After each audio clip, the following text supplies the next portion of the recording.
Hello and welcome to the 30-second drill, where we are adamant that we are far better viewing than Vikings and the Raiders. And we have better vision than Andy Reid and Patrick Mahomes, because from the other side of the world, we could see that Kadarius Toney was offside. He was in position for Kelsey's lateral before the ball was snapped. Alongside me is Shane Campbell. Two questions. Are Detroit still Australia's team? And how you doing? What one do you want first? Take your pick, buddy. Of course they are. They will always be Australia's team. And I'm doing okay, thank you. I did see you've recycled your little intro there from the last 2 or 3 weeks, but... Yeah, well, there's been two absolute dog shit games 2 weeks in a row. 6-0 and 3-0. Like, come on. Yeah, fair enough. Well, let's get into my overreaction for the week. And this might not be an overreaction as much as it is just maybe a discussion point. If these four teams aren't in their championship games, they only have themselves to blame. San Francisco are first defensively for points in the NFC, second offensively for points in the NFC. Dallas are second defensively for points, and first offensively for points. Miami are first offensively for points in the AFC, but 14th defensively. And Baltimore are second in offense and first defense. So those four teams, in my opinion, should be playing off championship weekend. To add in a few other things about some other teams that should or are up there, Philly are third for points for and 13th against. The roadblocks have been pretty much hurdled by Dallas and San Fran, and they're 1 and 2. In the AFC, Kansas City are second defensively for points. The Bills are fourth, and the Bills are third offensively for points, whereas Kansas City is 6. So what the hell have the Bills done to absolutely fuck this up? And am I wrong on Miami blaming themselves if they stuff this up? Or on what premise are they blaming themselves on? Well, they're first offensively for points. I mean, you don't want to be the most prolific offensive team and then come championship weekend you're sitting on the couch. Well, you don't want to sit on the couch no matter where you are championship weekend for points. Well, that's a great stat, but we're not really going to bring up anything good that the Carolina Panthers have done. Let's talk about teams that can actually do something. Look, my main point, I'll just get to it now because I was going to just sort of mention it when we got to the Chargers game, but this was just a year that it seemed so wide open in the AFC that so many teams are going to look back and say they blew it. Like you say, if the Bills don't win it, they blew it because the Chiefs, their main rival, are down. Burrow's gone out. There's just been no one that are jumping out. So yeah, I would almost say anybody in the top 11 now who are in playoff contention who don't win it this year is a missed chance. Now it's hard. Just in the AFC? I think so. Like at least make the Super Bowl because if you look at that down to 11, you could make a case for all 11 teams. Because I think Bills are 11th, so everyone up from them. I just think it's one of those years. You've got to look back and so many teams go, if we had made playoffs, we could have done this. Or, just as I said, apart from the top, going into this year, I think what do we have? The top 10 QBs, probably 8 of them were in the AFC, and probably 5 of those have gone down. So it really was a wide open year. Plus, with the Chiefs playing absolutely terrible offense, this was a perfect year for a team to jump up and take it. And maybe that's why the Ravens are doing it. That's a good point. The Bills are fascinating. I did not expect... I mean, they're 11th, and they're third offensively and fourth defensively. That's just how to stuff up a game. Yeah, well, they didn't have the best play caller on offense for the first 10 games. Still don't. Yeah, I know. Not going to find one mid-year. You can't all just bring in defensive coordinators off a whim to call plays. All right, let's get into it with what's going to be a pretty quick preview for this game. We're starting with the Chargers at the Raiders. Both teams sitting at 5-8. Chargers coming off a 24-7 loss to the Broncos, and the Raiders coming off a 3-point thriller against the Vikings where they lost 0-3. I'll kick things off nice and quick here. Chargers, just sack him already. And Raiders, no recap, but go Raiders. I'm picking the Raiders. Chargers. Herbert has a broken finger and he's out for the rest of the season. And as I touched on a bit earlier, in a year that the Chiefs stumble and there's been so many injured quarterbacks, this was such a missed opportunity for the Chargers. They're top-end talent, but their coach just counteracts all that talent. Raiders. I can't believe I'm picking a team that got shut out last week. I'm taking the Raiders. I knew I could back you in to bring up the Justin Herbert thing, so I don't have to talk about the Chargers. So we'll move on to the Minnesota Vikings at the Cincinnati Bengals. Both teams sitting at 7-6. The Vikings coming off that thrilling 3-0 victory over the Raiders, and the Bengals dominating the Colts 34-14. Shane, take it away on the Vikings at the Bengals. So the Steelers, the Vikings, the Dobbs fairy tale is well and truly over. They're still 6 in the conference, but I don't know if they can hold on. Bengals. The run game's performing well enough, and the offense is drawing up. The coach has given Browning plays that he can complete, so I think the team can keep winning. I'm picking them this week, and last week they had explosive passing plays of 54, 46, and 45 yards, so they can score fast. Vikings, Steelers, Chiefs, and Browns. They could actually win out. Don't think they will, but they could. Interesting. Yeah. On the Vikings, again, I'm not talking about that game. Go Bengals. I'm picking the Bengals. Browning has done it again. If Joe Money didn't hand him such a poor start, who knows what this season could have been. This does highlight the advantage of an offensively minded coach. Just look at the Steelers, the Jets, the Patriots, defensive coaches, and crappy quarterback play. I expect the Bengals to win this one. Shane has left. Moving on to the Steelers at the Colts. Both teams, 7-6. Steelers coming off that loss against the Patriots, 21-18, and the Colts coming off that loss to the Bengals, 34-14. The Steelers, this team needs to do some soul searching as an organisation. They have lost to 2 two-win teams in a row. They would be third in the AFC if they won those games. It really highlights the importance of good quarterbacks. As for Indianapolis, they missed a huge opportunity here against the Bengals. Not as big as Houston, but it still reinforces why backups are backups. In this game, I'm going to take the Colts. I'm also going to take the Colts. And yeah, Steelers would have the third best record in the AFC. They'd be sitting 5th because they're not going to win that division. Wow. Whatever, mate. No, I want to fix you on all your shit. Steelers. Their offense looks the exact same, whether it's Trubisky or whether it's Pickett. They've got a bad run game. And the defense, they at least shut the Patriots out in the second half, which is no massive feat. But they're not a team that is built to come back from 21-3 down or just 3 points down in general.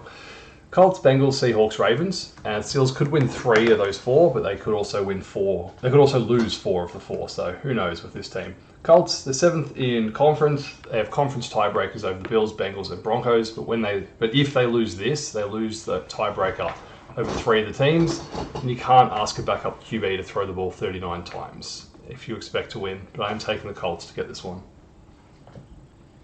We will move on to the Broncos at the Lions. The Broncos sitting 7-6 after a win at 24-7 over the Chargers, and the Lions sitting 9-4 after a loss to the Bears, 13-28. I'm going to kick this one off to be nice and quick.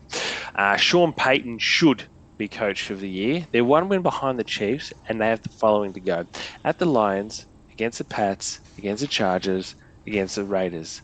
The Chiefs go at New England, against the Raiders, against the Bengals, and at the Chargers. They'll still probably finish second in division after being 1-5. They've gone 6-1. As for the Lions, Shane, I'm giving you time here to tell me exactly what has happened in Detroit, or is this Detroiting? P.S. I'm taking the Broncos. Over to you.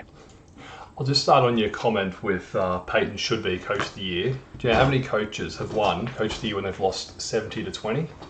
None. And every single coach who's won it has never done that. So odds are not in your favour. But he's the first. Yeah, he's got to buck the trend. Someone has to. Yeah, I'm sure. I've started your timer again, mate. All right, so start it again. So it's been a great turnaround from the Denver defense. In their last 7 games, they've only given up 7, 22, 12, 20, 22, 9, and 17. 6-1 in that time. So, yeah, this defense is absolutely humming. And it was a big chance to win out, as the Patriots are the only informed team they have left on their schedule. The Lions, 2 losses in the last 3 games. The division could be in question. Only 2 games ahead of the Vikings, and they still have to play them twice. Goff is a totally different QB, whether he's at home and then on the road. And the defense secondary is absolutely terrible. So any decent QB can pick them apart, and even sub-decent QBs, as we saw on the weekend. I think a big problem is they continuously keep going for it on fourth down. It obviously worked out well in the year, but when it doesn't, it just gives a team too much momentum. It's why they lost to Seattle. I think it's a big reason why they lost to the Bears. But when your defense can't stop anyone, maybe you just have to keep going for it on fourth down. Need to get the ball to Gibbs, Williams, and St. Brown a lot more. But on a good positive note, I think I've gone a little bit over my time here. Yeah, all of the final games for Detroit are in a dome, so that will definitely help out Goff and his small baby hands. Taking the Lions. Don't worry about the timer, mate. No one's watching anyway. Not after that. We are moving on to the Bears at the Browns. Bears sitting 5-8 after a 28-13 win over the Lions, and the Browns 8-5 after a 31-27 win over the Jags. Kick it off, buddy. Sure thing. Fields, he's proven he can be a quality starter in the league, and hopefully he does get an offensive coach, because I don't think he'll be in Chicago next year. He cannot read a complex defense, though, so that's going to be his major downfall. And he definitely is not a hoist the trophy guy, but there aren't many of them going around. Anyway, the Browns, I think Stefanski should really be in the running for Coach of the Year. The dude is on his fourth quarterback. That is just impressive, and they're going to be the fifth seed. They could even actually finish with the second best record in the AFC, as they've got the Bears, Texans, Jets, and Bengals.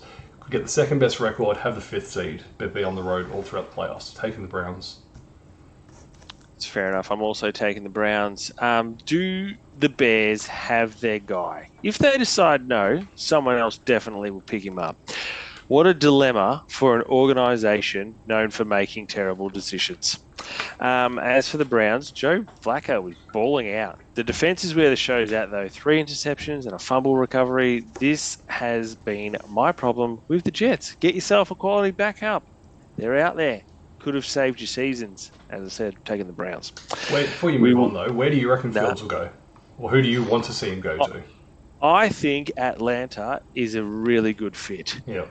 I think they've got really good running backs. They've got some tight ends. They've got a few weapons. It can work. He wouldn't have to throw the ball as much, and I feel like they're designed to run the ball, which also would help him. You'd fit him really well with the Browns if they didn't have that monstrosity of a contract there. Yeah, that's a bit of a problem too. There's not too many teams that are going to be in the market because he'd be in his 4th year. I think so, yeah.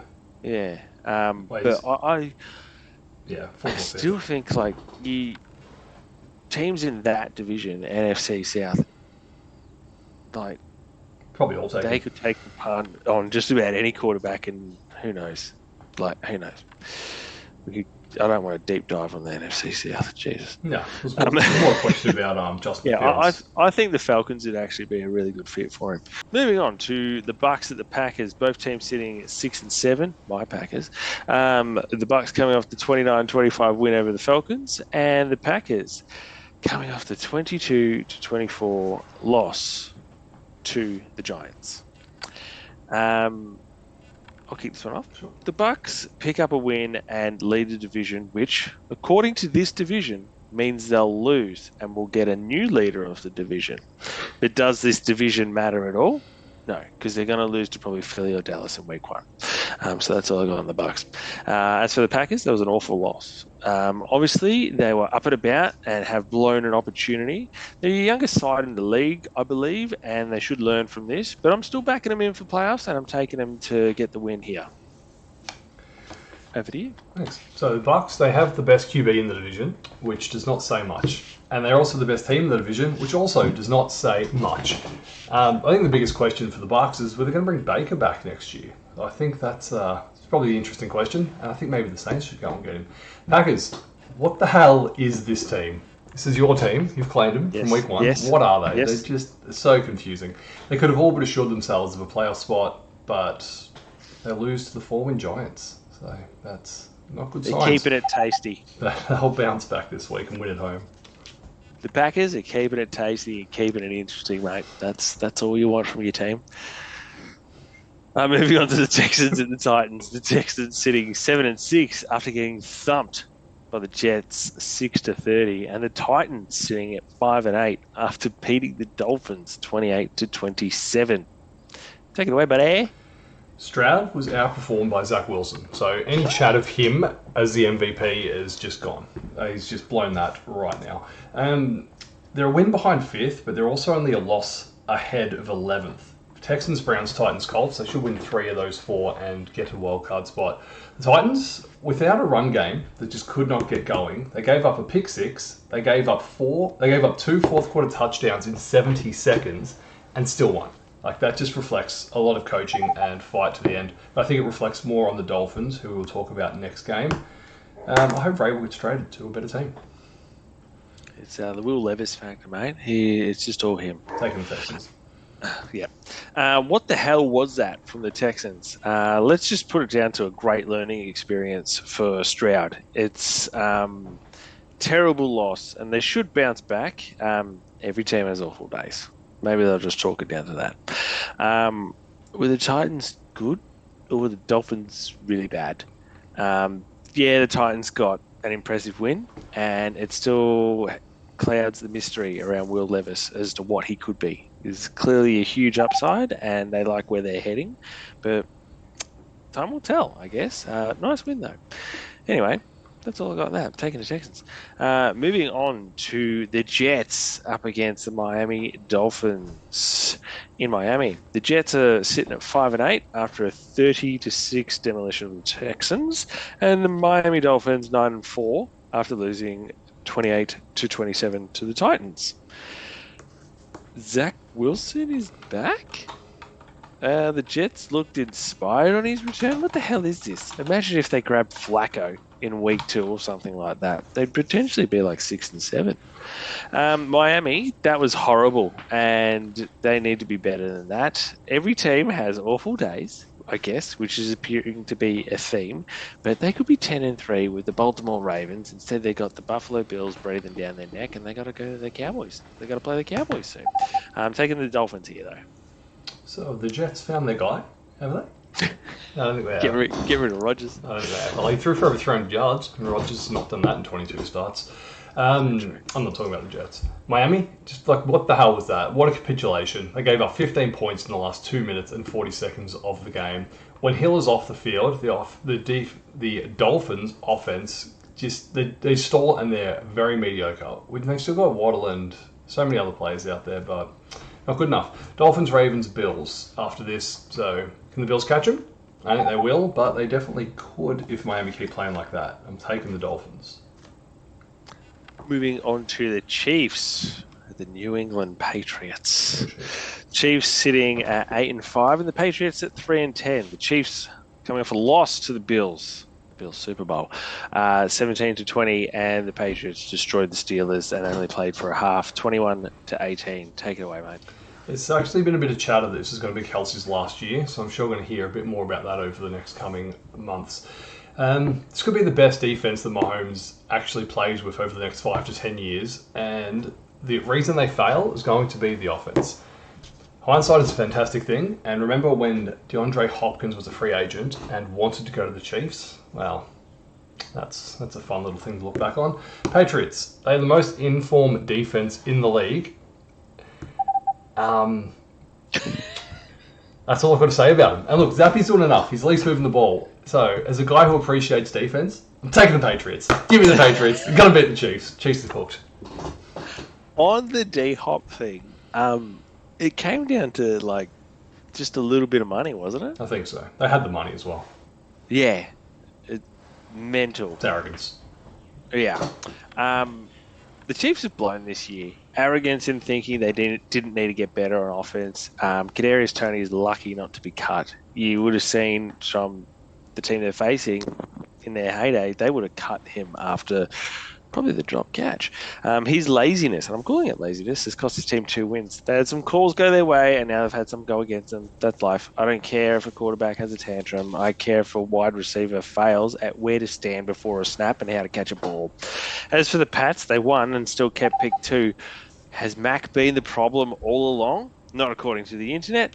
Kraft was done with Bill after the Colts loss, and I don't blame him. But where does this leave the Pats going forward, and where does Bill go? This defense has been legit, despite missing Judon and Gonzalez. Now, Mr. Shane, if you were to believe the reports online, and Bill Belichick is out because Kraft is done with him, where's he go? Straight to Buffalo. Stay in the division. We know he's a petty, petty man. He loves beating the Jets, and he only coached there for a day. So imagine how much he's going to love destroying the Patriots. And if it is Kraft that tells him to go, he's going to hold that grudge for the rest of his life. So I would love to see him go straight over to Buffalo. What about you? Do you? As for love to see him, I'd love to see him go to the Chargers and have Josh McDaniels as his offensive coordinator. I just would really like to see how that plays out. I don't know where obviously I don't know where he ends up. I don't speak to Bill for some reason. But the Buffalo thing would be interesting, but I don't think they'll move off McDermott. Yeah, if they make playoffs now, it'll be hard to. But after his little inspirational talk, who knows? Let's move on. Right. Moving on to the Giants at the Saints. Yay. The Giants sitting at 5-8, the Saints at 6-7. Giants coming off that 24-22 win over the Packers, and the Saints coming off that 28-6 win over the Panthers. What is DeVito? Did you see his manager? I mean, I did see it. It was very DeVito. Amazing. Could the Giants pay 2 quarterbacks? They absolutely could. And if one organisation would do it, it would be the Giants. This really has highlighted how stupid the Giants were in paying Daniel Jones. As for the Saints, they needed to win and did. I'm picking the Giants. I like it when we disagree on games. Makes it a bit more fun, especially games that I have no interest in. Like the DeVito story, it makes Daboll look fantastic, but it also makes Jones look horrendous. Like, he could not get going with this team at all, and DeVito's pulled out a few wins. They're only 1 win behind the 7th seed Packers, and the Giants have the tiebreaker over the Packers because they're head-to-head, so who knows? Could they sneak in? No. Saints, taking the Saints, only because they're at home. They lose this, the coach, quarterback, and many more can start looking for a new job. So, yeah, taking the Saints. Go Giants. On to the Falcons at the Panthers. Oh my God. The Falcons sitting at 6-7. The Panthers at 1-12. Falcons coming off that 29-25 loss to the Bucks, and the Panthers the 28-6 loss to the Saints. Your turn. Make it quick. I've no interest in the NFC South games. It's a bad loss, but bad teams do that. They've got a friendly run home, but it's going to come down to Saints. Falcons at Saints in the final week. Panthers in a 1-on-1. This team would finish 3rd. Taking the Falcons.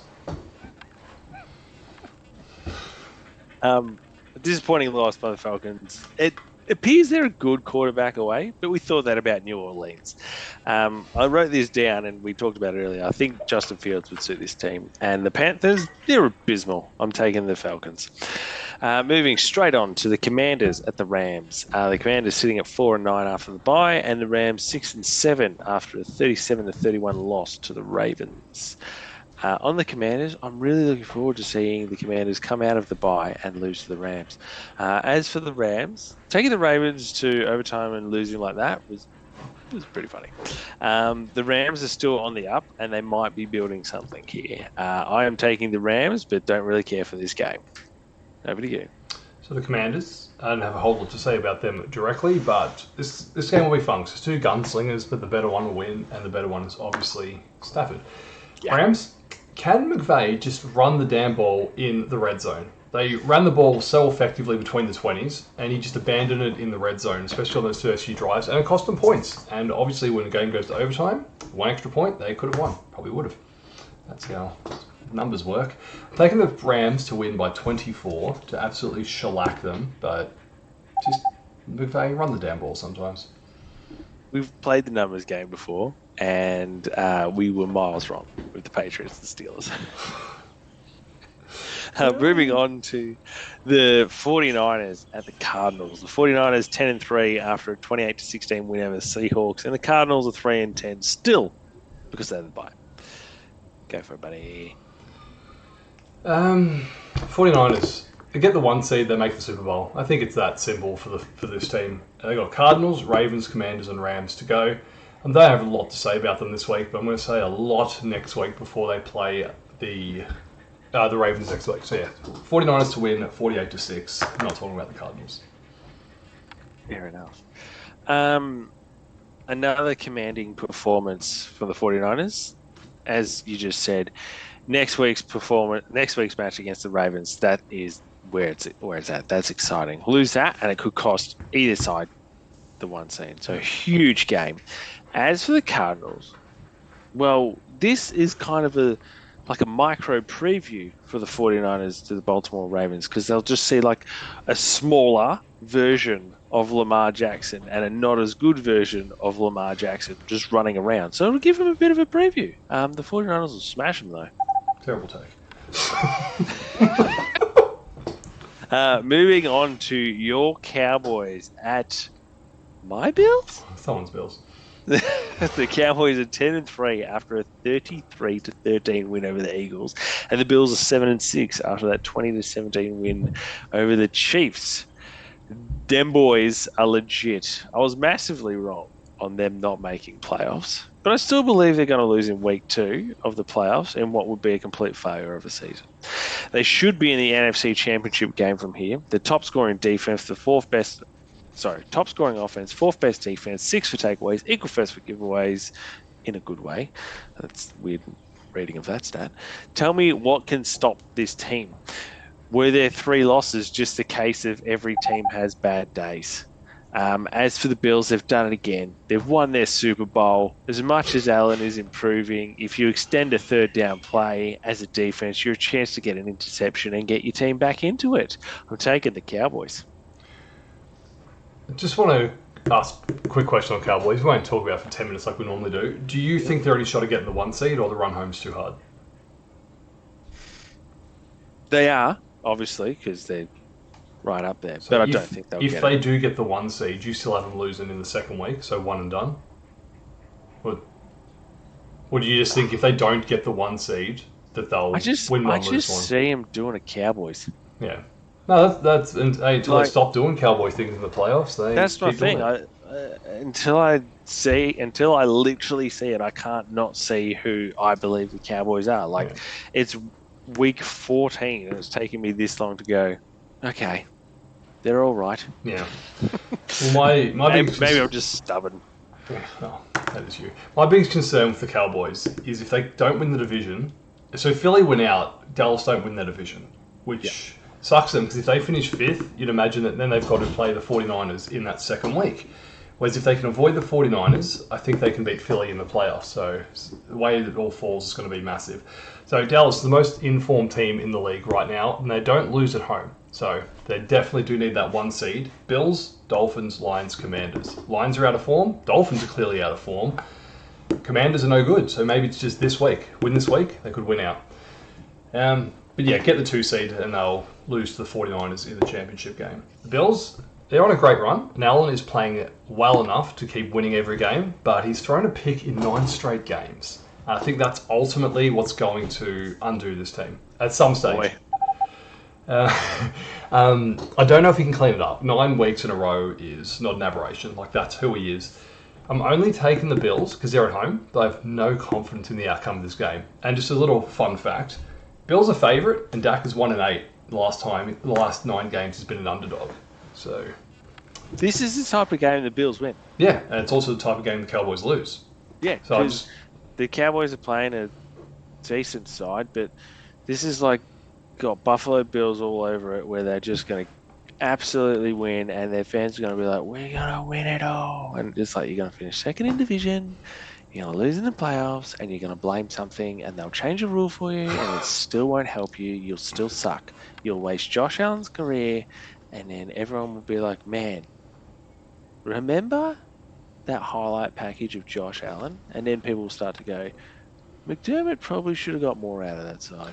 Well, this is the issue. They're going to win enough games to not fire McDermott. Yeah. I think that's so the cycle will just continue to repeat itself. I do hope if Belichick is on the market and they're adamant about keeping defensive coach, why not go get him? That's what I hope. Yeah. I would love to see Harbaugh at this side. The college Harbaugh. Yeah, I know. Jimmy Jack Johns. Just because he would get them running the damn ball. He'd build them to play in that weather. Their defense would always be legit. And Josh Allen could actually thrive. And yeah, it'd be a good pick for him. The dude can play, but McDermott knows how to really shoot him in the foot. And as far as all appealing jobs go, do you want to walk into, if it's Harbaugh, do you want to walk into the AFC West where there's Mahomes and, or if there's Andy Reid and Peyton he's got to go up against, or do you want to go over to the AFC East where Belichick's gone and the Dolphins don't seem like they can, win well, they will win the weak division, but they should have already won it by now. And the Jets have Aaron Rodgers for a year, maybe. And Grant Hackett. Oh, Nathaniel Hackett. Grant Hackett is an Australian swimming legend for all you American listeners out there. Yeah. All of you. Millions of yous. Let's move on to the Baltimore Ravens at the Jacksonville Jaguars. The Ravens sitting 10-3 after that 37-31 win over the Rams.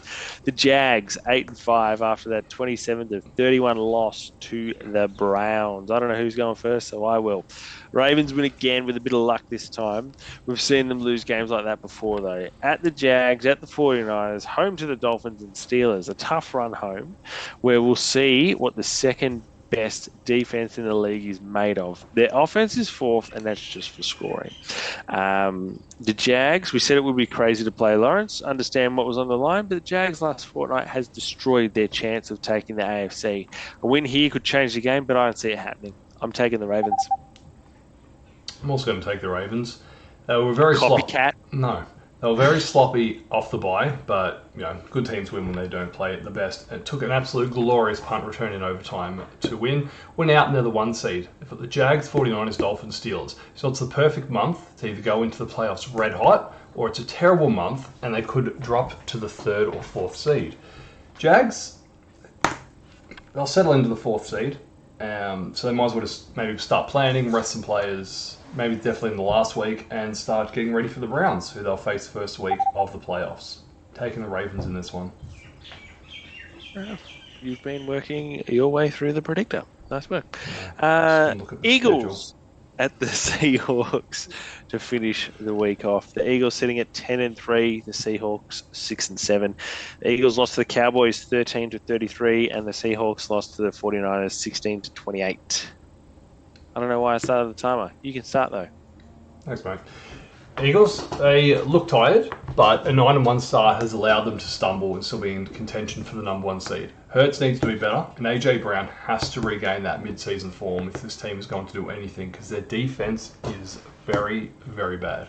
Seahawks have been absolutely disappointing last month. They've got the Eagles, Titans, Steelers, Cardinals. They could still win 3 and get to 9 wins, but I don't think that's going to be enough in the NFC. Taking the Eagles to win this, and I don't know how good of a game it'll be. As for the Eagles, I guess you can't just keep winning. I'm not giving them a schedule bailout for the same reason I never gave Dallas props for beating crap teams. They've seen this schedule coming, not being prepared / being tired. That's on them. They can still take their division and the 1 seed. So I anticipate that they'll take their division.